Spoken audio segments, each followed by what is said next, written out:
Hey everybody, this is Phill Boogie coming to you live and direct. I'm not live and direct because you're listening to this recorded podcast. Hey everybody, welcome to another episode of Isolation Be Like. I know I dropped. I know I posted an episode this week, but I just had a moment and I decided to record while I was in the moment. And then we're just going to have 2 episodes this week. So, I have migraines. I think I've mentioned before that I get headaches. I have a migraine right now.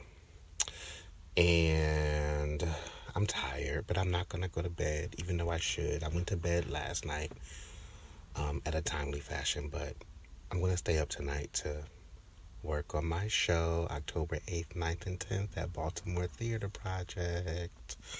I need to do a little bit of work, a couple emails, and then go to sleep. But that's not the news here. So I have a migraine.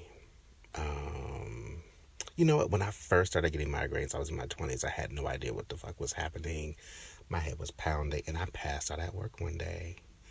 Had no insurance, and I knew a doctor was in the building downstairs because he was a friend of the person I work for who was not with me at work that day. So when I came to, I went downstairs and said, hey, I just passed out and I don't know what's going on in my head. And long story medium, we tried a few things and it was a whole lot of stuff, but migraines, and I had low blood pressure, which he was confused by because I was a black man, is what he said. He was a black doctor.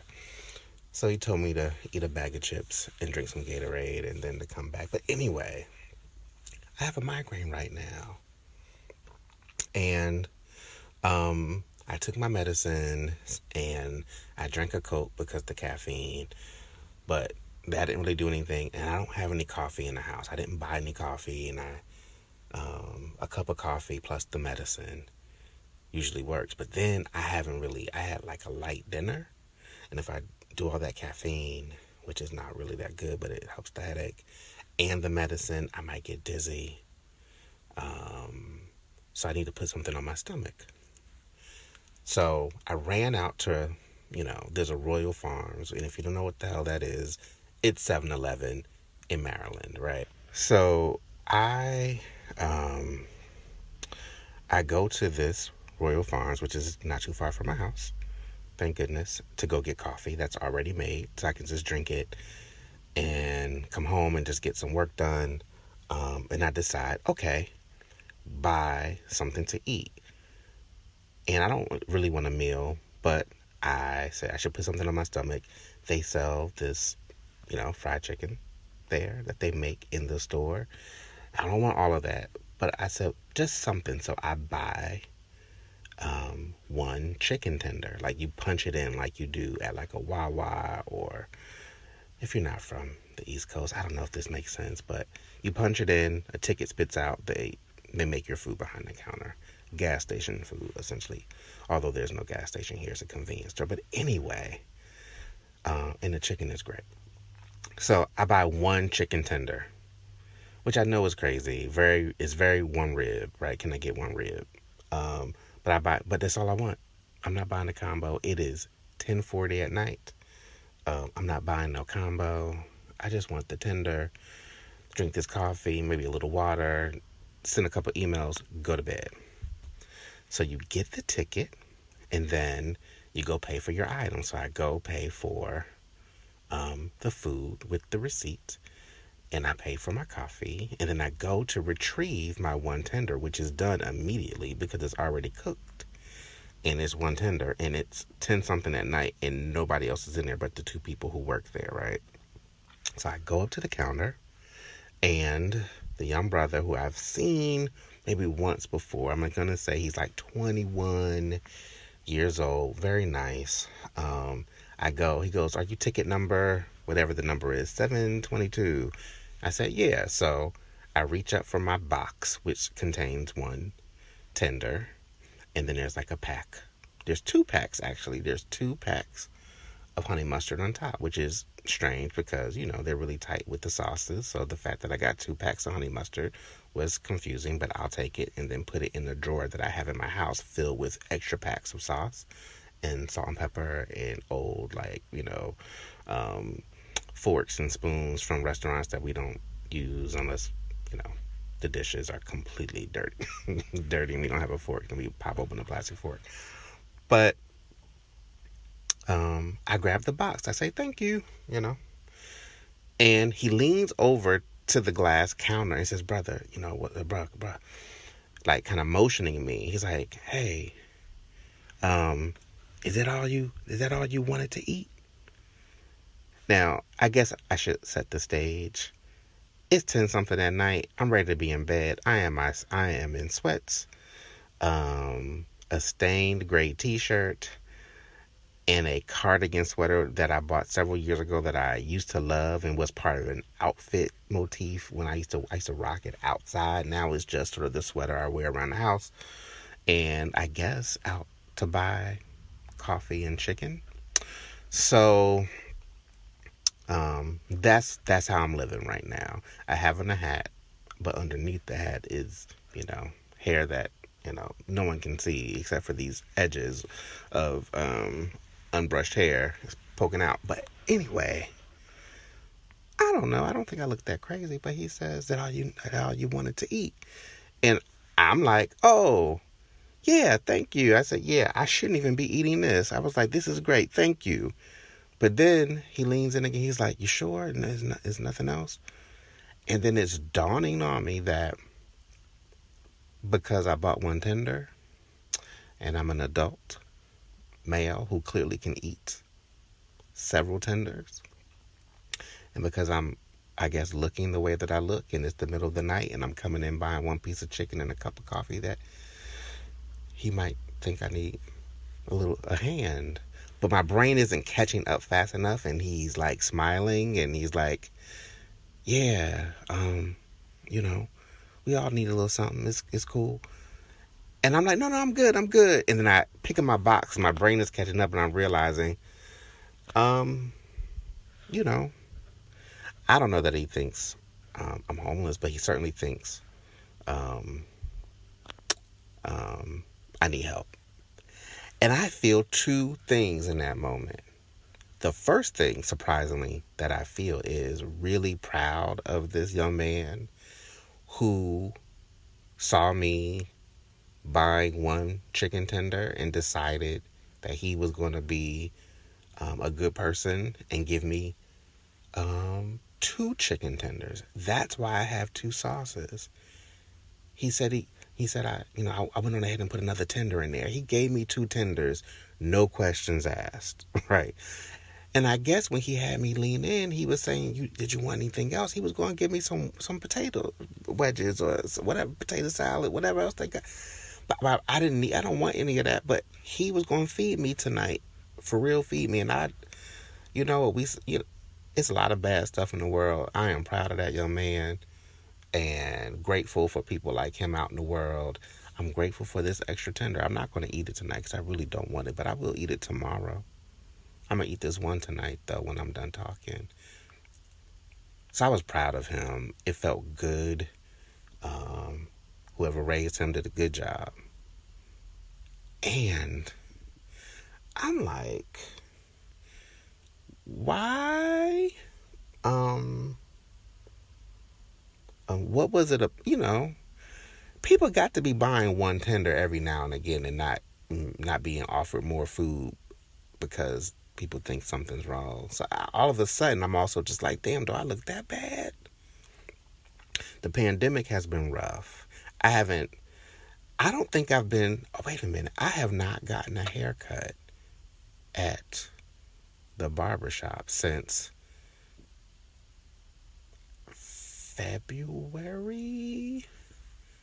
2020, when the barber decided to color my hair without my permission. I don't know if I ever told that story here, but I told it on Facebook. But that might have been my last haircut. But I got on a hat. I haven't shaved. The shirt has a stain on it. It's pizza. We had we had some pizza, or is it pizza? Whatever it is, there's a stain on it. It's a stain on it. I tried to cover it with the card again, but like, I don't know. I mean, it couldn't be that I just ordered the one tender. People come in there and order one thigh, one drumstick all the time. I would imagine, but maybe not. I don't know. I just made a decision as I was talking to look on the bright side. He saw a grown ass motherfucker order one tender and said, I got to do something about that. He may not have thought that I had been panhandling and working and couldn't, didn't have anything. Or I guess you didn't have to be doing that. He didn't necessarily have to think anything negative. He could have just been thinking that I needed some help. I talked this through, and there's nothing wrong with needing the help. Like I said, my first thought was like, wow, that's a good kid. My next thought, because I like to sometimes not always think the best thoughts of myself. I keep it real here. I was like, God damn, what I'm looking like in these streets. But maybe I'm not looking like nothing, because what we know is that you don't have to look like nothing to need something. Like, it doesn't have to be a look, but I'm going to still try to get it together a little bit. This is not the first time people have offered me things because they thought, like someone thought I was homeless one time. I was at a restaurant. And again, this is not a judgment. I'm just telling the story as it is. I was in Los Angeles on Wilshire. I think it was a Bob's Big Boy, which I don't even know if it's still there. I'm like 22, 23, maybe a little bit older. I'm growing my dreadlocks, and I'm in the in-between stage where some of them are locked, some of them aren't. And I'm waiting for my friend to show up, and I decide to wait outside. And I'm leaning up against the front of the restaurant, kind of sitting on this little stoop area. And this family comes out, white family, just really laughing. And I speak to them, and they speak, and they keep going. And then the wife comes back with money in her hand. She's like, "Here you go, sir." And I was like, "Oh, I didn't drop that. Like, I didn't know why she was handing me money." And I said, No, thank you. I didn't drop it." And then I guess as I was talking, she looked at me, and my response was, "I didn't drop that." And she realizes that I was not actually out there to ask for money. And she's like, oh my God, I'm so sorry. Like, she immediately is like, "I'm so sorry." And I'm like, I live down the street. I'm coming to have breakfast. Whatever. Like, I was, you know, my hair is on purpose. Like, I'm doing this on purpose. And then I went and had breakfast, and I felt some kind of way about that. My friend who I was eating with was like, he would have taken the money. So I thought about that tonight. But anyway, I got offered. A lot of my life circles back to chicken. I got a lot of chicken stories. I'm going to sit with that tonight as I eat this tender. Again, nothing wrong with needing. I've needed something before. Listen here. I have, and not that damn long ago. I have needed help. So ain't nothing wrong with it, but like, it was just something about I felt blindsided by it. I think it was the way he leaned over the counter, like he didn't want to. I guess he was just being a good guy. He was just being a good guy. I think maybe it was just the one tender. I'm gonna leave it at that. It ain't got to be my dirty shirt and these sweatpants, and my unbrushed hair, and me not having shaved. Well, maybe it could be all of it together. It all adds up, right? To for some people to. He was a good kid. And I'm not going back to the barbershop. That's just too much close contact. But I guess I'm going to cut my hair tomorrow and shave. It's time. I'm not going to go back in Royal Farms all dressed up like, hey, you see me? Like, I'm not going to do that. Like, it's not really about that. But I think I just, the universe sometimes just speaks to you. And it spoke to me about, grooming. I heard the universe tonight tell me to groom. The pandemic is happening, but groom yourself. So I'm going to listen. I'm going to receive that. And I'm also going to receive the blessing and the beauty of this kid giving me an extra chicken tender and then being polite enough to whisper to me if that was all I wanted. Like, how amazing is that? I'm getting emotional thinking about it. Just good kid. And I'm going to groom myself. And I'm never going to buy one tender. I would just buy two from now on. Or a tender and a fry. Just to not have the confusion. Yeah. That's it, y'all. I hope you guys your bellies are full. And that you are receiving all your blessings.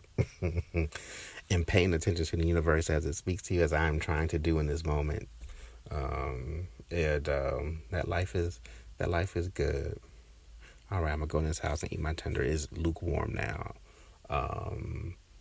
And dip it in this good old honey mustard. And maybe I should go to bed because the migraine is probably from not sleeping enough. I just want to say this. I'm getting ready for my show, and today we went to the theater.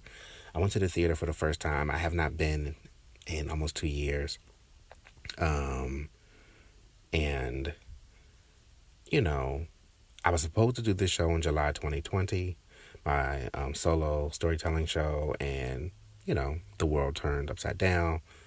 And it's been hard to reimagine or to think about doing this again, just because, as you know, as you've listened to this podcast, I just don't want to be around people. Really? But I know that part of my feelings and emotions and sort of where I am is not quite there. It's because I'm not doing the thing that brings me joy. But of course now I'm in charge of this big project by myself, so it's a lot of stress involved. I've not gotten a chance to really enjoy the work part of it. But then today, being in the theater, seeing the seats, seeing the stage, working with the people who are going to help me out today, it felt real again. And I don't know how the show's going to turn out. I don't know if there's going to be one person there or 50, right? It doesn't even matter. It just felt good to kind of be back in the space. So I've been working really hard, just trying to, I'm going to say I've probably been working hard, but probably as I talk, I've been probably obsessing a lot too. And I need to just relax because I got it. Just telling stories. I just told a story just now that just happened. I think, I've been doing this. I'm just talking myself through this, and maybe I'll just go to bed tonight because everything is fine. Because I need to sleep. Human sleep. All right. This was good. See, this all came. This is another chicken blessing. I'm going to get some rest. Okay? All right, y'all. Good talking. 2 episodes in a week. That's what's up. Stay safe, stay sane, wash your hands, get your booster, and I'll talk to you soon. Peace.